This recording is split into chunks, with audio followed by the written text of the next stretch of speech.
seen that, so we'll count that as a free. Stunt Race FX was a later Super Nintendo title that was published, maybe even made by Nintendo, and kind of pushed the graphics to a new level. It was one of those top-down racers where you go around a circuit, but it was done in a very innovative way for the era of the year. It kind of pushed into 3D graphics almost, in a way, with the polygons, almost like Star Fox did. A game I've actually never played, and it's on people's top 10 easy for racing games in the SNES, and well, we know how I love my Super Nintendo here, so. You're the reporter, aren't you? Great guess, wrong answer. And Legend of Legaia. Yeah, I'm freelance. That's an RPG. You know, it's an RPG that I'm not super familiar with, but it's of. So, is it of the Tales series? What's going on around here anyway? I can't even remember. I know it's an RPG though. You came by but please get a second guess. Legend of Legaia is not correct. See from the sky? I believe it's an RPG. 3 consoles ago could probably be considered retro at this point. Yeah, that's true. If it were just a riot, I mean, that's pretty much where I doubt am. the military would quarantine the entire area. I'd say there needs to be a classification, OG retro or retro, right? I mean, really, there should be the 8-16-bit era retro, or like 4-bit to 16-bit. Then there should be the civil disobedience.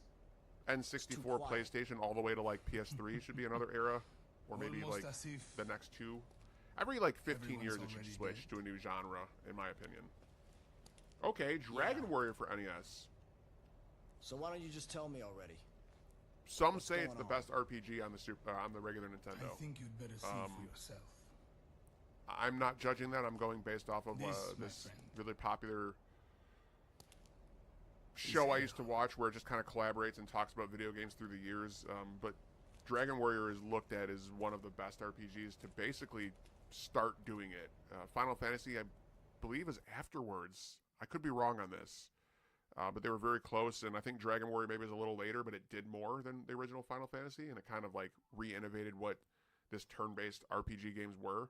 Because on PC, RPGs existed before that, but they were like story adventures, right? Graphics weren't really a thing yet, so it was an advantage on the consoles to have these sprites and this, you know, animation. The gift certificate from Blockbuster Video. Flash or whatever, but a very, very innovative game. I think copies of that game are very expensive as far as like CIB or sealed, because it's like the first of that game, but also the first to do something in such a way.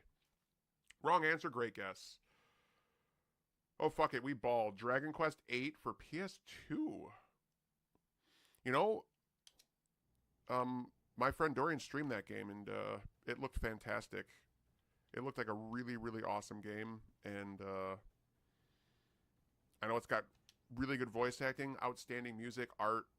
One I have not played. I've not played a Dragon Quest game yet.